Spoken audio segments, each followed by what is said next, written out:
इस वक्त हमारे समक्ष है चारमीनार कॉन्स्टिट्यूंसी से बीआरएस के कैंडिडेट श्री मोहम्मद सलाउद्दीन लोधी जी। लोधी जी, हम आपसे ये जानना चाहेंगे, सबसे पहले तो हमारे चैनल पे आपका स्वागत है।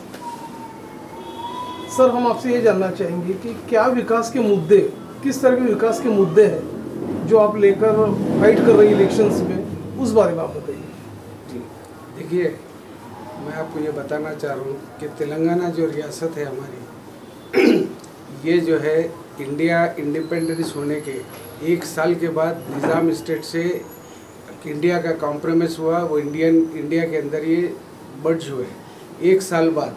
उसके बाद में बदकिस्मती थी तेलंगाना की।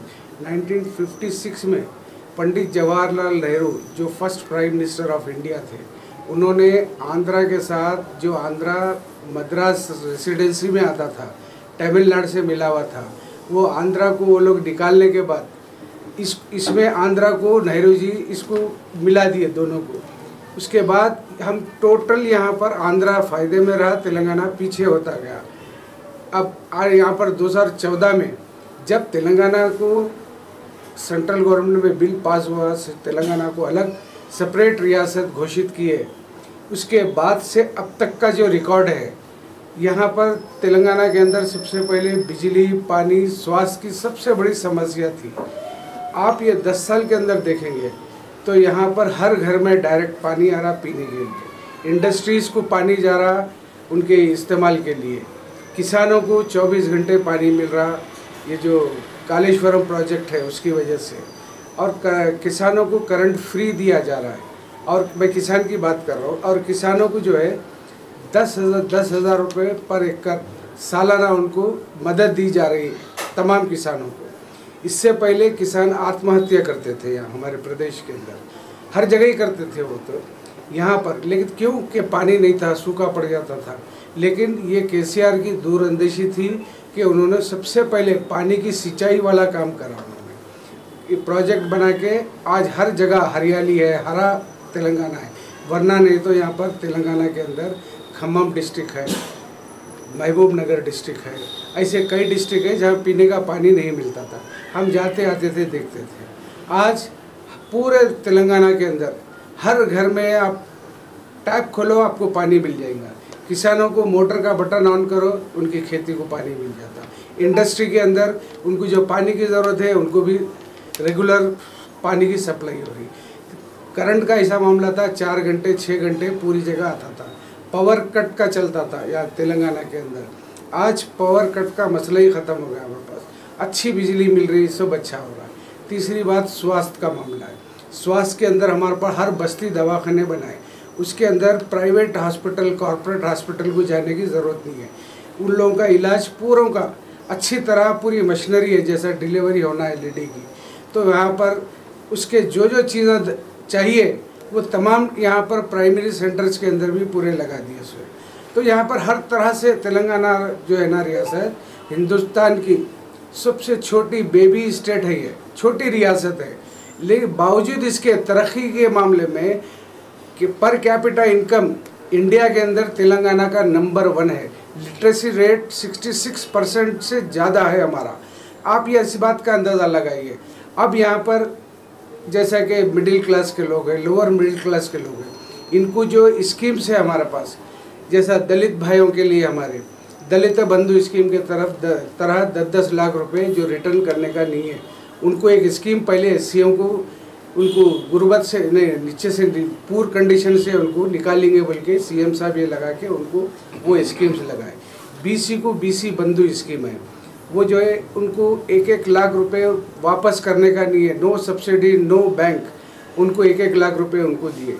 जैसा बार्बर है हमारे पास, बार्बर को, धोबी को, ये लोगों को भी 1-1 लाख रुपए दिए। उनके शॉप्स को पावर फ्री, उनको करंट का उनको कोई बिल नहीं है, धोबी को, ये हजाम को, इनको कोई नहीं है, वो परमानेंट उनके लिए कर दिए वो।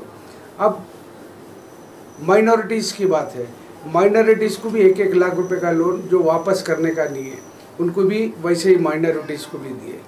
लेडीज़ के लिए केसीआर जब डिलीवरी के लिए प्रेग्नेंट वुमन रहती है, 6-7 मंथ होते ही न्यूट्रिशन किट दी जाती है हमारी गवर्नमेंट की जानिब से। उसके अंदर घी रहता, खजूर रहता, बादाम रहते, ये सब पूरे चीज़ जो भी है उसको हेल्थ अच्छा रहना बच्चे का और माँ का बन के न्यूट्रिशन किट दी जाती है। शायद हिंदुस्तान में कहीं भी नहीं है वो। और फिर अगर बच्ची अगर बर्थ करी बेबी तो उसको 12,000 रुपीज़ दिए जाते हैं। बच्चे को 13,000, बच्ची को 12,000 ये दिए जाते हैं। क्या इंडिया के अंदर कहीं है ऐसा लोधी जी, स्वास्थ्य का मामला? आपको रोकना चाहूँगा कि जैसे कि आपने अपनी जो सरकार, आपकी बीआरएस की जो सरकार जो चल रही है, कई तरह की योजनाओं का जो पिटारा है आपने हमारे सामने पेश किया, लेकिन जो राजनीतिक जो पार्टियां हैं, सत्ता के गलियारों में जो राजनीतिक पार्टियां हैं, कई तरह के आरोप लगा रही है बीआरएस पे कि कर्ज के जाल में फंसा दिया पूरी जनता को। देखा गया तो अपना जो 4% का जो रिजर्वेशन है 12% रिजर्वेशन की तरफ करने का ऐसा लॉलीपॉप दे रहे हैं। तो और दूसरी बात, चारों तरफ अतिक्रमण फैला हुआ है, शहर का ब्यूटिफिकेशन रोका हुआ है, अतिक्रमण का जाल फैल गया, बेरोजगारी के ग्राफ बढ़ गए, ये सारी कई तरह की शिकायतें हैं। उस पर आप क्या कहोगे? देखिए साहब, राजनीति है इसी का नाम कि जो सामने वाला कर रहा है उसको गलत बोलो। अब कांग्रेस यहाँ पर मोर देन 46 ईयर रूलिंग करी तेलंगाना के अंदर। क्या कांग्रेस के टाइम पे ये जो सुविधा है ऐसी थी क्या या तेलंगाना के अंदर? नहीं थी उनकी। आज वो कांग्रेस पार्टी एक म्यूजिकल चेयर वाली पार्टी है कि 10 लीडर एक कुर्सी के लिए भागते, कौन किसको ढकर रहा, कौन किसको खींच रहा, कब बैठ जाएंगे नहीं मालूम, कौन बैठेगा नहीं मालूम। तो ये इल्ज़ाम है वो लगा रहे वो लोग, लेकिन यहाँ पर रियल फैक्ट आप आरटीआई से मालूम कर सकते हैं। वेबसाइट पे हर चीज़ आपके सामने है। कांग्रेस का भी दौर देखो, उनके दौर में कितना बजट माइनॉरिटीज़ का था, एससी का था, बीसी का था, और एजुकेशन पे कितना था। आप देखिए यहाँ पर रेसिडेंशियल स्कूल के अंदर बच्चा और बच्ची पूरी तालीम जो है इंटरमीडिएट तक फ्री रहना खाना उनको सब है। और यहाँ पर ख़ास बात यह है कि यहाँ पर पूरा धर्म निरपेक्ष तक जो कहते हैं, यहाँ पर हर चीज़ फ्री है हमारे को। यहाँ पर हिंदू भी आसानी से फिरता है, मुस्लिम भी फिरता है, कोई ऐसा कोई मसला नहीं है। अब ये कांग्रेस वाले या बीजेपी वाले बोल रहे हैं, तो ये लोग जो है सिर्फ बोल रहे हैं। इनके दौर में बीजेपी की जहाँ हुकूमत है रियासतों में, आप वहाँ का जायज़ा लीजिए। कांग्रेस की जहाँ हुकूमत है वहाँ का भी जायज़ा लीजिए। तेलंगाना के 10 साल का भी आप जायज़ा लीजिए। आजकल वेबसाइट पे सब चीज़ मिल जाती है, आरटीआई से भी मालूम कर सकते हैं। और यहाँ पर केटीआर जो ऐसे होनहार मंत्री है हमारे, जो वर्किंग प्रेसिडेंट भी हमारे लिए आइडियल है, वो उन्होंने इतना अच्छा यहाँ पर इन्वेस्टमेंट सारी दुनिया के लोगों को लाके यहाँ पर इन्वेस्टमेंट लगा रहे। उसके अंदर जो है काफ़ी लड़कों को रोज़गार मिल रहा, हर सतह के हर डिस्ट्रिक्ट के अंदर रोज़गार मिल रहा। तो ये जो है गवर्नमेंट की नौकरियाँ तो आजकल देना मुश्किल है, जहाँ निकलती है उसको पूरा करना पड़ता है। जैसे लोधी जी, जैसे कि आप चारमीनार कॉन्स्टिट्यूंसी से कैंडिडेट हो जी, तो आप चारमीनार कॉन्स्टिट्यूंसी पे फोकस करके आप ये बताइए कि यदि आपको यहाँ की पब्लिक, यहाँ के जो वोटर्स हैं आपको इलेक्ट करते हैं, तो क्या क्या प्रोमिसेस आप करोगे उस बारे में बताइए। करेक्ट। मेरा जो यहाँ पर है, क्योंकि बाई बर्थ इसी इलाके का हूँ मैं, यहाँ जो भी डेवलपमेंट बीआरएस गवर्नमेंट के बाद आए, यहाँ पर काफ़ी जो भी आए, लेकिन अभी यहाँ पर और भी डेवलपमेंट्स करना है। तो मेरे जो एम्स है यहाँ पर डेवलपमेंट करने के लिए, सबसे पहले तो यहाँ पर रोड वाइडनिंग का जो प्रोग्राम है, यहाँ पर जो पुराने निज़ाम सरकार के ज़माने थे, फिर एक बार बीच में कुछ रोड वाइडनिंग हुई। तो मेरा पहला जो है ना मकसद रोड वाइडनिंग करना, ताकि ट्रैफिक का बहाव आसान हो आने जाने के लिए। और दूसरा जो है यहाँ पर ओल्ड सिटी के अंदर ऑटो रिक्शा का बहुत ज़्यादा चलन है यहाँ हमारे क्षेत्र में। तो मैं ये चाहूँगा, मैं आते ही सबसे पहले वो ऑटो के पेट्रोल के जो ऑटोज़ है उन लोगों को उनकी जगह जो है उनको डिस्टर्ब किए बगैर उनको सीएनजी का ऑटो, इलेक्ट्रिक ऑटोज़ सबसे पहला मेरा काम है उनको प्रोवाइड करूँगा, ताकि ऑटो रिक्शा वालों को भी, चालकों को भी अपनी सहूलत हो जाए और पब्लिक को भी सहूलत होए। और अहम बात यह है कि पोल्यूशन से बचेंगे हम सब लोग। तो ये एक सहूलत हो गई, रोड वाइडनिंग की है, ये एक सहूलत हो गई। और जो है यहाँ पर जितने भी मेरी लोकेलिटी के कॉन्स्टिट्यूंसी के अंदर मंदिर, मस्जिद, गुरुद्वारा, चर्च, छिल्ला, ऐसे जो भी रिलीजियस प्लेसेस आएंगे जहाँ भी, इसके साथ जहाँ हॉस्पिटल्स आएंगे, जहाँ स्कूल्स आएंगे, जहाँ कॉलेजेस है वो जगह पे ख़ास दिन में 2 बार सफाई करवाऊँगा मैं। DDT पाउडर का छिड़काव होगा, सफाई होगी इन इलाकों के अंदर। तो इस बात का मैं ध्यान रखूँगा जिससे सेहत भी अच्छी रहेगी, बच्चे भी सब अच्छे रहेंगे। ये लोधी जी, अब जबकि जो इलेक्शंस है आखिरी चरण में आ चुका है, पद यात्रा भी हो गई, आपकी जनसंपर्क भी काफ़ी बढ़ गया आपका, तो यहाँ के जो वोटर्स हैं, चार मीनार से आप स्टैंड हो, तो यहाँ के वोटर्स को आपके क्या अपील रहेंगी, वोट अपील क्या रहेंगी आपकी? मेरी हाँ, वही जो अभी मशीन्स में जो कौन सा नंबर दबा के करे, ये अपील कीजिए आपको। हाँ, मेरा जो है चार मीनार क्षेत्र के अंदर 14 कैंडिडेट्स है। 14 कैंडिडेट में मेरा नंबर 5वां है, जिसका निशान कार है, एम्बेसडर कार। मैं आवाम को जो है अपील करता हूँ कि वो 5 नंबर पे बटन दबाएं और मुझे कामयाब कराएं।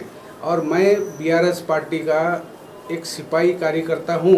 अगर मुझे इलेक्ट हो गया मैं, जो मुझे उम्मीद है पूरी कि मैं जो पब्लिक में जा रहा हूँ मुझे रिस्पांस अच्छा मिल रहा है यहाँ पर, मुझे उम्मीद है जो वेलफेयर स्कीम्स यहाँ पर जो लोग लिए, जैसे डबल बेडरूम है, SC सेल के जो है दलिता बंधु है, माइनॉरिटी वेलफेयर है, और एक खास बात बोलता हूँ मैं आपको, ये हमारी जो योजना है BRS पार्टी की बिल्कुल निचली सतह से उनको उठाने की है।